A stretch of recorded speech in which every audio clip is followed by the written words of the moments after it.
اپنی مجلسوں کو مجھ پر درود پڑھ کر آراستہ کرو کہ تمہارا مجھ پر درود پڑھنا بروز قیامت تمہارے لیے نور ہوگا۔ صلو علی الحبیب صلی اللہ تعالی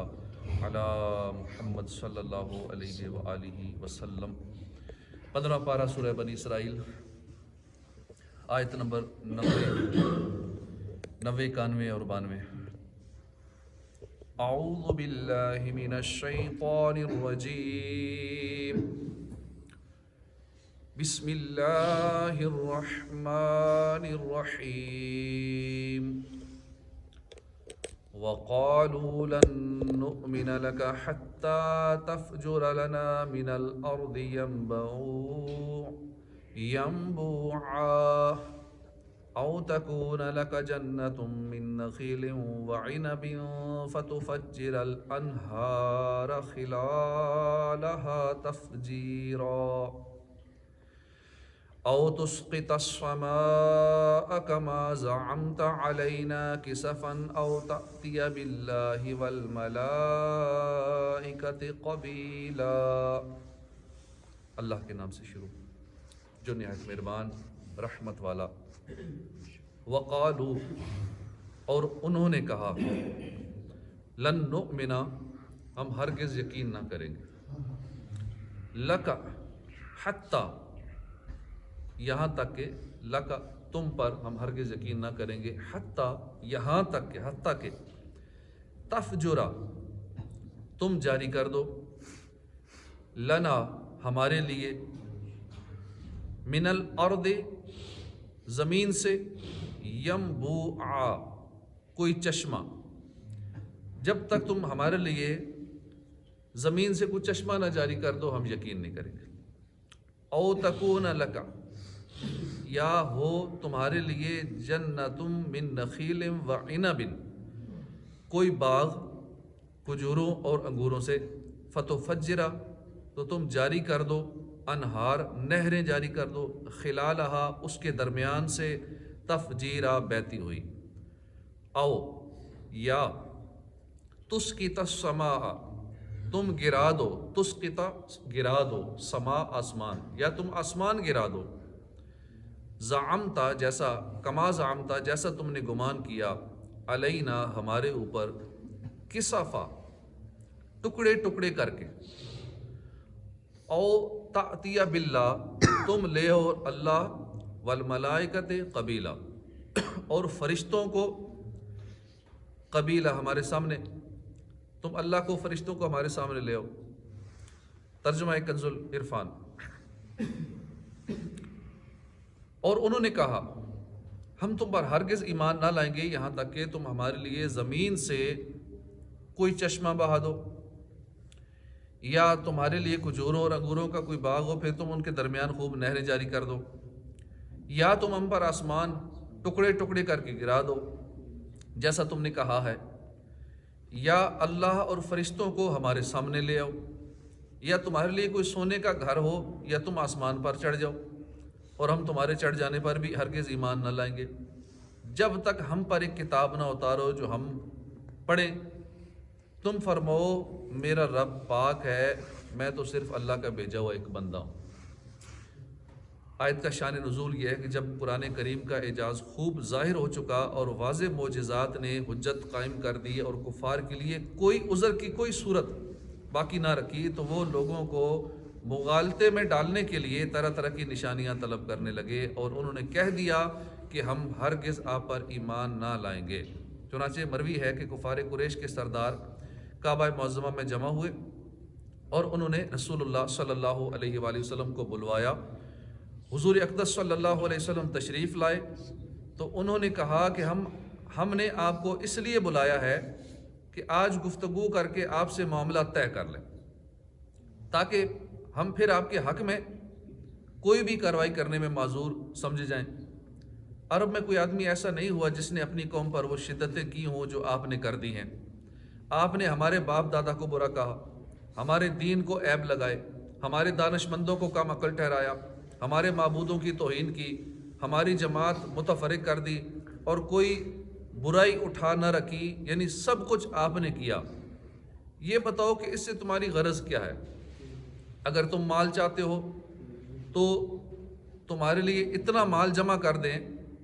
ہم اتنا مال تمہارے لیے جمع کر دیں کہ ہماری قوم میں تم سب سے زیادہ مالدار ہو جاؤ۔ اگر اعزاز چاہتے ہو تو ہم تمہیں اپنا سردار بنا لیں۔ اگر ملک اور سلطنت چاہتے ہو تو ہم اپنا بادشاہ تمہیں تسلیم کر لیں۔ یہ سب باتیں کرنے کے لیے ہم تیار ہیں، اور اگر تمہیں کوئی دماغی بیماری ہو گئی ہے یا کوئی خلش ہو گیا ہے تو ہم تمہارا علاج کریں، اور اس پر جس قدر خرچ ہو وہ خرچہ ہم اٹھائیں۔ سرکار دو عالم صلی اللہ علیہ وآلہ وسلم نے فرمایا، ان میں سے کوئی بات نہیں جو تم باتیں کہہ رہے ہو، اور میں مال، سلطنت، سرداری کسی چیز کا طلبگار نہیں۔ بات صرف اتنی ہے کہ اللہ تعالیٰ نے مجھے رسول بنا کر بھیجا ہے اور مجھ پر اپنی کتاب نازل فرمائی ہے، اور حکم دیا کہ میں تمہیں اس کے سامنے اللہ تعالیٰ اس کے ماننے پر اللہ کی رضا اور نعمت آخرت کی بشارت دوں، اور انکار کرنے پر تمہیں عذاب الہی کا خوف دلاؤں۔ میں نے تمہیں اپنے رب کا پیغام پہنچایا ہے، اگر تم اسے قبول کرو تو یہ تمہارے لیے دنیا و آخرت کی خوش نصیبی ہے، اور نہ مانو تو میں صبر کروں گا اور اللہ کے فیصلے کا انتظار کروں گا۔ اس پر ان لوگوں نے کہا، اے محمد صلی اللہ علیہ وسلم، اگر آپ ہمارے معروضات کو قبول نہیں کرتے تو ان پہاڑوں کو ہٹا دیجیے، میدان صاف نکال دیجیے، نہریں جاری کر دیجیے، ہمارے جو مرے ہوئے باپ دادا ہیں ان کو زندہ کر دیجیے۔ ہم ان سے پوچھیں گے کہ آپ جو فرماتے ہیں کیا وہ سچ ہے؟ اگر وہ کہہ دیں گے کہ سچ ہے تو پھر ہم مان لیں گے۔ حضور اقدس صلی اللہ علیہ وسلم نے فرمایا، میں ان باتوں کے لیے نہیں بھیجا گیا، اور جو پہنچانے کے لیے میں بھیجا گیا تھا وہ میں نے پہنچا دیا۔ اگر تم مانو تو تمہارا نصیب، نہ مانو تو میں خدائی فیصلے کا انتظار کروں گا۔ کفار نے کہا، پھر آپ اپنے رب سے عرض کر کے ایک فرشتہ بلوا لیجیے جو آپ کی تصدیق کرے، اور اپنے لیے باغ، محل اور سونے چاندی کے خزانے طلب کیجیے۔ رسول کریم صلی اللہ علیہ وسلم نے فرمایا، میں اس لیے نہیں بھیجا گیا، میں بشیر اور نذیر بنا کر بھیجا گیا۔ اس پر وہ لوگ کہنے لگے، تو ہم پر آسمان ہی گرا دیجیے، آسمان ٹکڑے ٹکڑے ہو کر ہمارے اوپر گر پڑے۔ جب تک آپ اللہ کو، فرشتوں کو ہمارے پاس نہیں لے آتے ہم ایمان نہیں لائیں گے۔ اس پر نبی اکرم صلی اللہ علیہ وسلم اس مجلس سے اٹھ آئے، اور عبداللہ بن امیہ آپ کے ساتھ اٹھا، اور آپ سے کہنے لگا، خدا کی قسم میں کبھی ایمان نہ لاؤں گا جب تک آپ سیڑھی لگا کے آسمان پر نہ چڑھو، اور میری نظروں کے سامنے آسمان سے ایک کتاب اور فرشتوں کی ایک جماعت کے ساتھ نہ ہو۔ خدا کی قسم اگر یہ بھی کرو تو میں سمجھتا ہوں کہ میں پھر بھی نہ مانوں گا۔ پہلے کہتا ہے مان جاؤں گا، میرے سامنے سیڑھی لگا کے آسمان پہ چڑھیں، کتاب لائیں، ساتھ فرشتے بھی آئیں، پھر میں مانوں گا۔ پھر کہتا ہے پھر بھی نہیں مانوں گا۔ اس لیے منوانا ہماری ذمہ داری نہیں ہے، نہ ماننے والے نہیں مانتے، اتنا کچھ کر کے بھی نہیں مانتے۔ ان کو پہاڑ ہٹا دینا آپ انگلی کے اشارے سے کہ اب مانو، نہ ماننے والا کرو پھر بھی رہے گا۔ آسمان ٹکڑے ٹکڑے ہو کے گر پڑے ان کی آنکھوں کے سامنے، ساری ڈیمانڈیں ان کی پوری کر دیں، پھر بھی نہیں مانیں گے۔ چھوٹی موٹی ڈیمانڈیں تو اور بات ہے نہیں، یہ بہت بڑی بڑی ڈیمانڈیں ہیں۔ پہاڑوں کو ہٹا دو، آج تک ٹیکنالوجی ایسی نہیں ہے جو پہاڑوں کو ہٹا سکے، میدان بنا دے، یا آسمان کو توڑ کے ٹکڑے ٹکڑے کر دے۔ تو اس طرح کی باتیں وہ کرتے تھے، اور پھر کہتے تھے ایسا کر دو، ہم پھر بھی نہیں مانیں گے۔ حضور پر نور صلی اللہ علیہ وآلہ وسلم نے جب یہ دیکھا کہ لوگ ضد پہ آ گئے، یہ ضد اور اناج ہوتی ہے نا، یہ بندے کو برباد کر دیتی ہے، اور ان کی حق سے دشمنی حد سے گزر گئی ہے، تو آپ صلی اللہ علیہ وآلہ وسلم کو ان کی حالت پر رنج ہوا، تکلیف تو ہوتی ہے، حضور کو بھی تکلیف، دکھ ہوا ان کی باتیں سن کے۔ اس پر آیت کریمہ نازل ہوئی، قل سبحان ربی، تم فرماؤ میرا رب پاک ہے۔ کفار کے تمام مطالبات کے جواب میں نبی کریم صلی اللہ علیہ وسلم کو ایک ہی جواب دینے کا ارشاد فرمایا گیا کہ آپ ان سے کہہ دیں کہ میرا کام اللہ کا پیغام پہنچانا ہے، وہ میں نے پہنچا دیا، اور جس قدر معجزات اور آیات یقین و اطمینان کے لیے درکار ہیں ان میں سے بہت زیادہ میرا پروردگار ظاہر فرما چکا، لہٰذا حجت پوری ہو چکی۔ اب یہ سمجھ لو کہ رسول کے انکار کرنے اور آیات الہیہ سے مکرنے کا کیا انجام ہوگا۔ اب صرف انجام کا انتظار کرو۔ جو لوگ نیکی کی دعوت نہیں سنتے، نہیں مانتے، کوئی نماز کی دعوت دیتا ہے نماز کی طرف نہیں آتے، برائیوں سے کوئی منع کرتا ہے نہیں مانتے، ہم پریشان ہو کے دعوت دینے ہی چھوڑ دیتے ہیں۔ ایسا نہیں کرنا چاہیے، اپنا ثواب کماتے رہنا چاہیے، کیونکہ آپ نے ثواب کے لیے دعوت دینی ہے، آپ نے اچھی باتیں کسی کو بتانی ہے ثواب کے لیے۔ اگر کوئی آگے سے برا بھلا کہتا ہے تو اس پہ صبر کر کے اجر کمانا ہے۔ سرکار صلی اللہ علیہ وسلم کو جو تکالیف دی گئیں، ستایا گیا، یہاں تک کہ مارا بھی گیا، لہو لہان بھی کیا گیا، خون مبارک پاؤں کے نالین پاک تک آ جاتا تھا، اتنا مارا گیا، تو ہمارے ساتھ تو کبھی ایسا نہیں ہوا، لیکن پھر بھی ہم کسی کی تھوڑی سی بات سنتے ہیں پریشان ہو جاتے ہیں۔ تو جب بھی اچھا کام کریں گے تو لازمی مخالفین ہوں گے، باتیں کرنے والے ہوں گے۔ آپ اگر کسی کو مثال کے طور پہ آپ کہتے ہیں جی میں خود تو چلو مسجد میں چندہ دیتا ہوں، میں اپنے 2-400 اور دوستوں کو کہتا ہوں، موبائل میں 2-4 ہزار کانٹیکٹس ہیں، میں ان سے بھی کہتا ہوں، آپ کہیں گے 2-4 ہزار کو تو شاید پہلے تو 2-4 ہی شاید مانے، 2-4 ہزار میں سے وہ کانٹیکٹس جو آپ کے جاننے والے ہیں، ایک تو ہے نا ان نون، نہیں جاننے والے، جاننے والا بندہ پتہ بھی اس کو ہے کہ یہ شریف آدمی ہے، یہ صحیح جگہ لگائے گا، یہ ٹھیک آدمی ہے، یہ صحیح مانگ رہا ہے، لیکن اس کے باوجود بھی نہ ماننے والے، شیطان کی سننے والے بہت سارے ہوں گے۔ وہ 100 میں سے 1-2 مانے گے ٹھیک ہے جی میں کر دیتا ہوں، آپ سے اتنا گہرا تعلق ہوگا، آپ کے اسٹوڈنٹ ہوں گے، آپ کے ماننے والے ہوں گے، قریبی دوست ہوں گے، جیسے ہی اللہ رسول کی بات کریں گے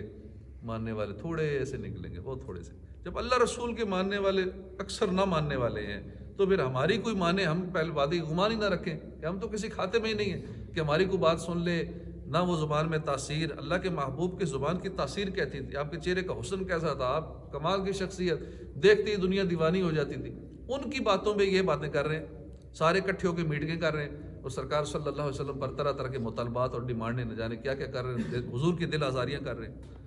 تو اس دور میں بھی اگر ایسا ہو، دین کی راہ میں رکاوٹ آئے، پریشانی آئے، ستایا جائے، تنگ کیا جائے، تانے دیے جائیں، دل آزاری ہو، تو صبر کرنا چاہیے اور ثواب آخرت پر نظر ہو، کیونکہ وما علینا الا البلاغ، ہمارا کام صرف پہنچا دینا ہے، اگلے کو منوانا نہیں ہے، نہ مانے اس کی مرضی کیا کر سکتے ہیں، دلوں کو پھیرنا اللہ کا کام ہے۔ صرف نیکی کی دعوت کا سلسلہ جاری رکھیں، یہ مفت کی عبادت ہے۔ ایک بزرگ سے پوچھا کہ آپ کتنی نمازیں پڑھتے ہیں؟ کہتے ہیں 25 نمازیں پڑھتا ہوں۔ ہوتی 5 ہیں، آپ 25 کیسے پڑھتے ہیں؟ کہتے ہیں میں نے اور 4-5 لوگوں کو نمازی بنا دیا، وہ نماز پڑھتے ہیں، اس کا ثواب مجھے ملتا ہے۔ یہ ثواب جاریہ مفت کا اور بڑا لذت والی عبادت ہے، کسی کو نیکی کی دعوت دینا، کسی کو نماز کے لیے کہنا، کسی کو کہنا اللہ کی راہ میں خرچ کرو۔ اگر ہم نے کسی سے کہا بھئی آپ اللہ کی راہ میں 1 لاکھ روپے خرچ کرو، اب ہم تو اپنی جیب سے شاید نہ کر پائیں 1 لاکھ، کوئی اور ہمارے کہنے سے 1 لاکھ دے گا، یا ہمارے کہنے سے 10 بندے 10-10 ہزار دے دیں گے، یا ہمارے کہنے سے 100 بندے 1-1 ہزار دے دیں گے، 100 ہزار ہو جائے گا تو ہمیں 1 لاکھ کا ثواب ملے گا۔ دیا کچھ نہیں، ثواب 1 لاکھ کا ملا، صرف زبان ہلائی،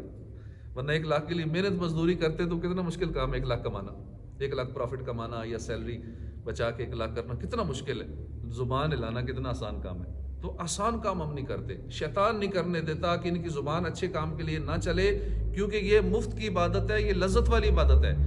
اچھا زبان ہی بالفرض نہیں ہلانی، خالی ٹچ موبائل میسج انگلیاں ہلانی ہیں،